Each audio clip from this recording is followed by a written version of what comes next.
Hello, so this is Alagappan Vijayakumar, and we'll be kickstarting our Al Answers series with this episode. It's a series that we launched day before yesterday, and what you do with it is all the questions that you have for me. You can use the hashtag Al Answers ALANSWERS and post it on Twitter, on YouTube, or below the YouTube video, anywhere that you find comfortable. And before we get into it, before we answer the questions, I think you'll find some difference with this episode because one, I'm not well, and so my voice will be different. Two, my mom and my wife have been saying that I speak too fast, so I might be trying to change that. It may not come out really well, but it's important to try. Now, when the two most important women in your life share the same feedback, it's better you take it because you know, yeah. So let's start. The first episode is that, the first question. It is from Rishabh R. Achar. He asked, in a fantasy team, say the matches between equal opponents in T20. I think by equally means that equally strong opponents. For example, India, South Africa, India, Australia, and not Netherlands and Australia, and Ireland and England. Oh, wait, I cannot say that. And now that Ireland have defeated England, so he says in a fantasy team, say the matches between equal opponents in T20, how much overs from bowlers plus all rounders are advisable? Like 12 to 16 or 8 to 12 overs? Thank you. So yeah, that's this question. Basically, what he's asking is, in a daily fantasy team, how many overs of bowlers will you have from a team? I think eight is ideal for specialist bowlers, which basically means you choose two bowlers from every team. But when you also bring in all rounders category, you can definitely go to 12, which will result in you having three bowling options from both the teams, and that's enough. You need not go for 16 because 16 is what you normally go for, a stronger team playing a smaller team. So 16 and 20 maybe a little bit too extreme.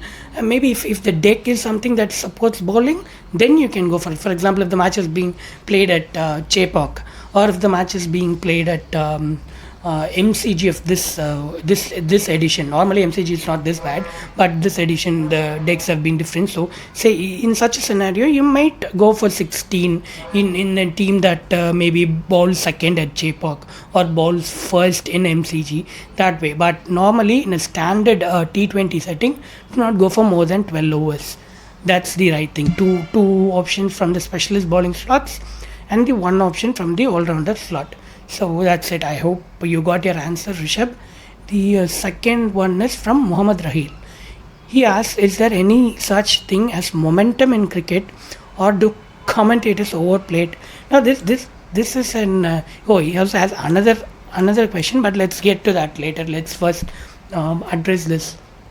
So regarding momentum, Muhammad, this is something that has been a subject of debate for a long time now, and I think there are more qualified people than me to answer it. But what I'm going to tell you is based on my personal experience and based on what I've heard from people who have played high level sport. For example, I'll start with what Matthew Hayden said on momentum. Now this is something that might sound a bit bizarre for you, but Matthew Hayden was at TNPL commentating. It's a domestic T20 league, but we have had some absolute stalwarts commentating there, and his co-commentator asked him the same question: what do you think of momentum, Hados? Is it a myth, or is it something that actually exists? He gave an interesting answer, and that is something that's one of the most insightful things I've ever heard from anyone.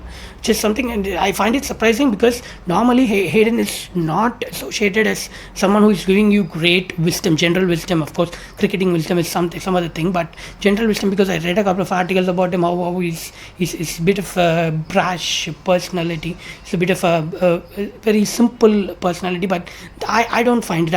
From what I have seen, I don't agree with it. I think he has some excellent takes on at least things I've listened to. So let's get back to momentum thing. What he said was basically, I think he said yes, there is something called momentum, but not in a way that most people think. he believes that when you have a winning run, when you're on a winning run, you don't question yourselves. You may be doing something wrong here, we may not be doing everything right, but that happens with everyone. No, it's not like everyone does everything right all the time. But when you're winning, you don't question, you don't doubt yourself, you don't go and double check before everything you do.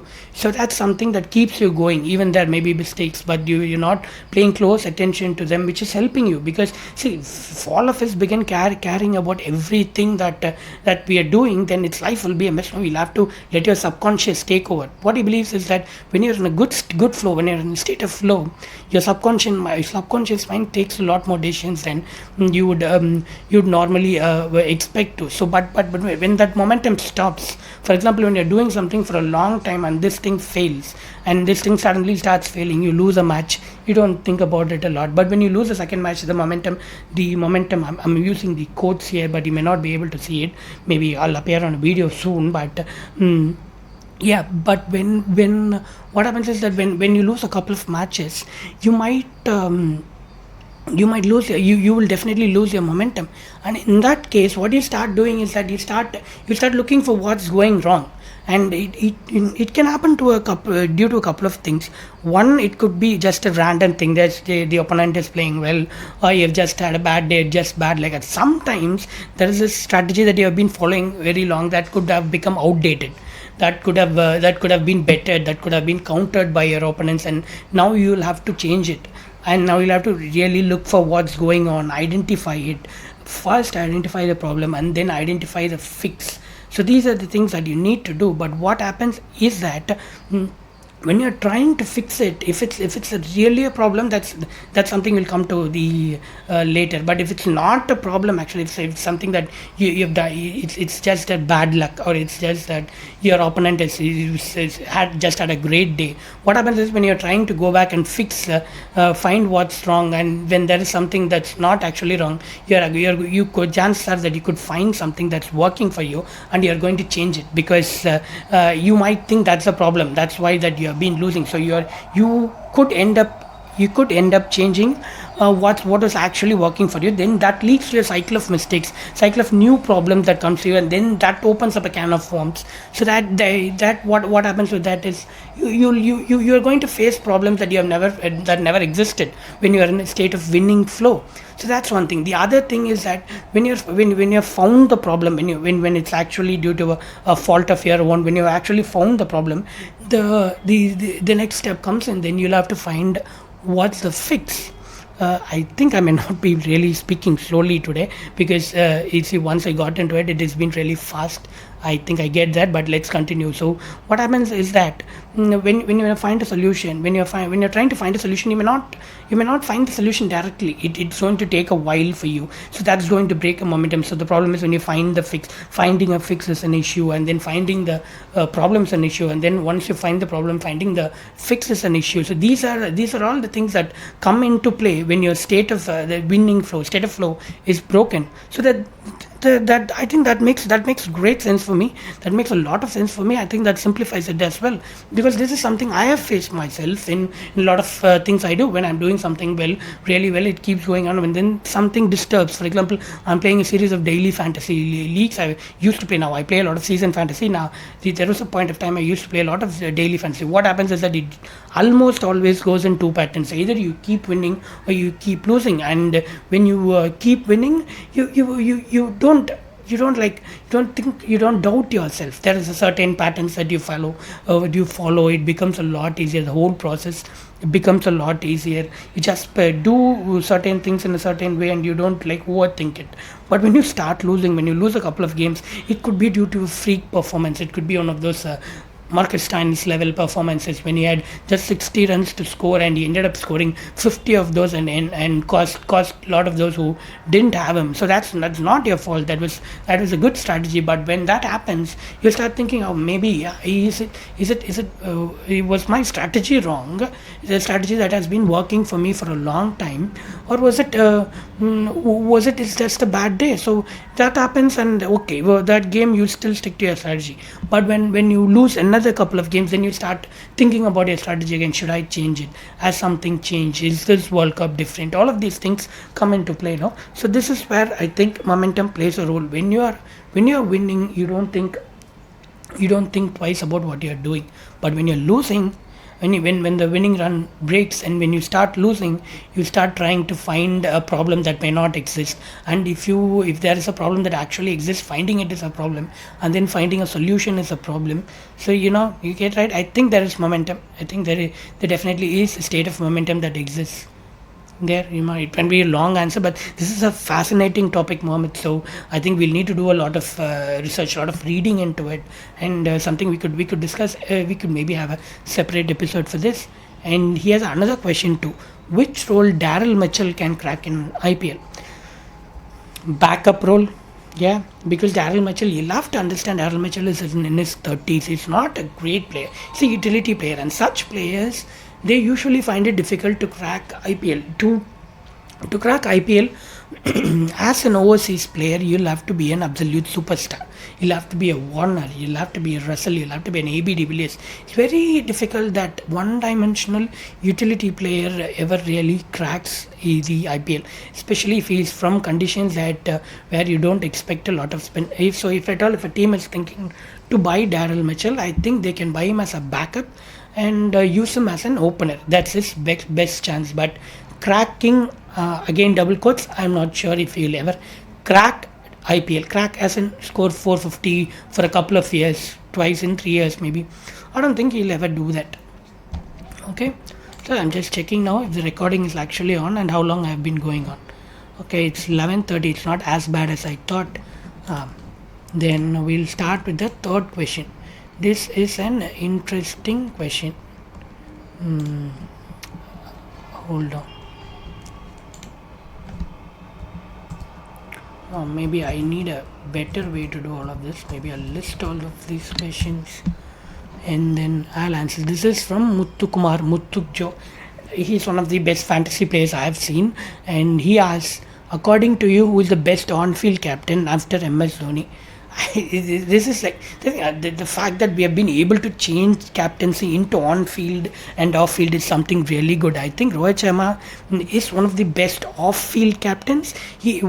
By what I mean is that he enables the think tank to come in, enables the think tank. He empowers them. He helps them come into play as well. See, it's not possible for an international cricketer to devise strategies for every opponent batter or every opponent player. They'll have to train, they'll have to rest, they'll have to play their own matches. And now you look at the schedule, know how mad it is. So there is only one way to do it. See, there's a very simple reason that why there is a lot of analysts, not data analysts, I mean a general analyst who are exceptionally good in tactics, and even better, they point out a lot of good things as compared to professional cricketers or even former cricketers, because we spend a lot of time watching a lot of games. It's not just games involving those players, it's games involving from it could be NatWest Blast, it could be what New Zealand Super Smash, Burger King Super Smash, what an excellent name. And then there is BBL. We spend a lot of time watching a lot of cricket, which is why I think if those do not have a international cricketing background usually excel not usually, there's a good chance that you could find someone who is tactically better than professional cricketers. You'll never be able to match with professional cricketers X or current in terms of the technical value they provide. They'll absolutely smash you. 5 minutes of being with the best cricketer, not at any level, any cricketer who has played any level is it's something I found. They could transform the way you think about the game. Just 5 minutes. Give me 5 minutes with you, and I just asked them, give me 5 minutes, and I'll make it doubly better. So that's the kind of impact they can have when it comes to the technical side of the game. But tactically, it's different. Tactics is something that's completely different from technical. It's not just batter to bowler tactics, it's also the overall T20 tactics. It's something what's happening now, the enforcers ploy, the overdoing of slow balls, the general T20 batting intent, all of these are coming up now. T20 has really gone a distance. I mean, it's really come up in the last 2 to 3 years. But these were all the things that some of us were saying right back from 2017, that these are not right. You you shouldn't play this way. But the general audience or even the professional cricketers, they weren't ready to hear it. You're going to talk cricket to me? There is no way that you can tell me a better way to play the game. You're not a cricketer, I'm a cricketer. So that was the kind of conversations that existed for a long time, but these are changing, and that's where I think we'll have to also differentiate on field and off field captains. By what I mean by on field captains is the strategies that you execute on the field. It's something that you cannot always plan for. See, a lot of what happens these days is people, teams and captains come in with plan A's. So whatever you see on the first ball, it's not something the captain executes. It's most likely something that the think tanks have spotted, coaches have spotted. In combination with the captain, they devise a strategy. It's not the captain who decides who is going to bowl the first ball. These are all things that are planned well before they come into the take the field. That's one thing. I'm not saying captain will definitely not have an impact, definitely not have a say, or it's not just captains. That there is a good chance that it's not captain. It's not just captain being a solo hero. Get it right. And that's something, and there is something that you also need to understand, that when the opponent's biggest player comes in, for example Andre Russell or Karen Pollard, so that the plans to that biggest player is not necessarily coming from the captain. It's coming, the chances are it's coming from the think tank, chances are it's coming from the coach, chances are it's coming in combination from all of these three combined. They all sit together, they devise a strategy, and the captain may not have as much time as them, which is why coaches are becoming powerful in the franchise sector these days, in contrast to international cricket. So yeah, so that's where I think the difference between on-field and on-field or off-field captaincy comes in. So on-field captaincy, I think I do rate MS Dhoni really high, because he's someone who can outthink a batsman on the field, something that you have not planned for. He's in conditions where he has the resources. He's someone who can outthink a captain. And after him, who after MS Dhoni? I think it has got to be him. Brendan McCullum and Gautam Gambhir. It's there's a tie between these two, because I think Gautam Gambhir, as years have gone on, he's become a bit more one-dimensional. But he was exceptionally good during those days. I mean, if there is a captain who can beat MS Dhoni on the field, it's Gautam Gambhir. He's not someone who's going to do silly things on the field. That's one thing. He's someone who's, if you bring in for example, his strategies were always ahead of the game, even during his captaincy days.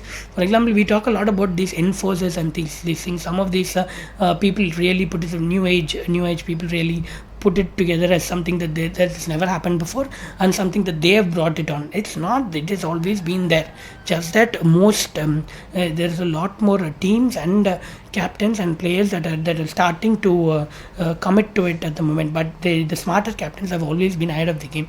Gambhir has always used Morne Morkal in an enforcer role, so that's something you'll have to take into consideration. For example, so things like these make Gambhir really good, and he's someone who used to have the habit of finishing the best ballers overs really upfront. He's someone who, like, you don't carry. Say if there's a pressure on, if there's a best batter who is batting, he's not someone who bowls 2 overs of the best ballers up front and like reserves the remaining two for the last. He understands that the partnership is where everything lies. So when you know that, what he does is bowls all the 4 overs of his best ballers, or even 8, and try and get that partnership out.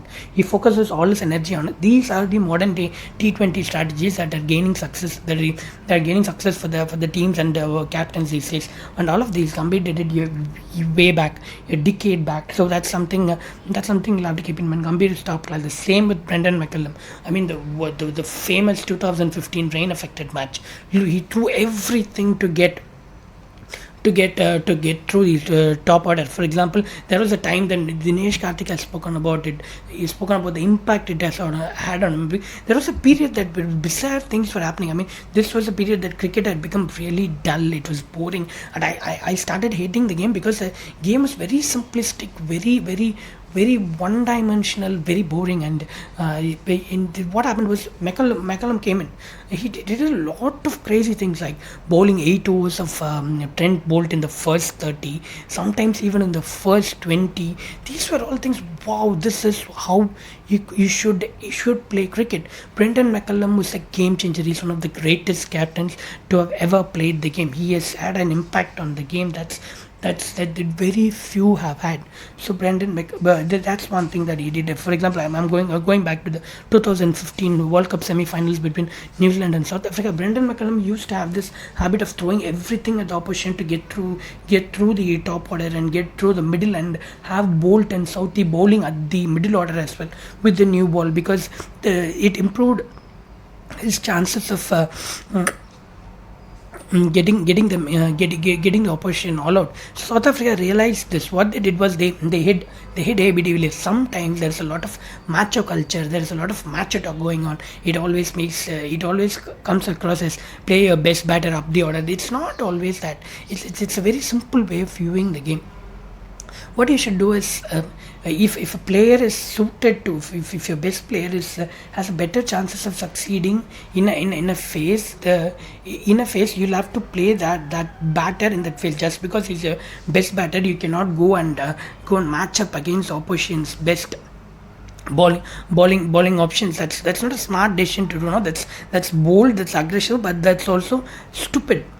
But you'll have to be smart enough to hide AB de Villiers from the likes of Trent Bolt, from the likes of even Matt Henry and Tim Southey's new ball movement, and give him the best chance to succeed. And that's what South Africa did. They promoted Faf du Plessis for that game, which meant Brendan McCullum's ploy failed, because he tried bowling all of Bolt, Southey, and his best bowlers, but they couldn't get through the second wicket partnership and bring AB de Villiers up the order at a position where he'll be where they had a better chance of getting him out. So that's something. South Africa actually broke one of the smartest strategies of the time by being clever themselves. So these are the type of this is what Brendan McCullum made opponent captains do. They made them go out of their comfort zone. They made them go out of think in a way that they'd normally not think. So that's what's the impact Brendan McCullum had. So yeah, so that's your answer. That's the answer to the question, Mutuk Joe. Of course, his name is Muthukumar, and his handle is at Mutuk Joe. So yeah, best on-field captain after MS Dhoni. It's a tie between Gautam Gambhir and Brendan McCullum. So I think we have had enough discussion for the day. We'll do I think there's a lot of questions. Maybe we'll do another session. That's it, I guess. I mean, you'll have to bear with my voice today, and it's going to be this way for 1 week, I guess. And maybe I really start with the intention to not speak fast, but I think ultimately I ended up speaking in my usual rate, and going ahead we'll change that. Okay, thank you. I hope this session was useful and I answered what you kind of expected from me. Okay, thank you. So keep using the hashtag #AllAnswers. Post all the questions you have, and if it's something that I can answer, if it's something that I find interesting to answer, I'll answer them. Thank you. Bye. We'll meet the next episode of #AllAnswers.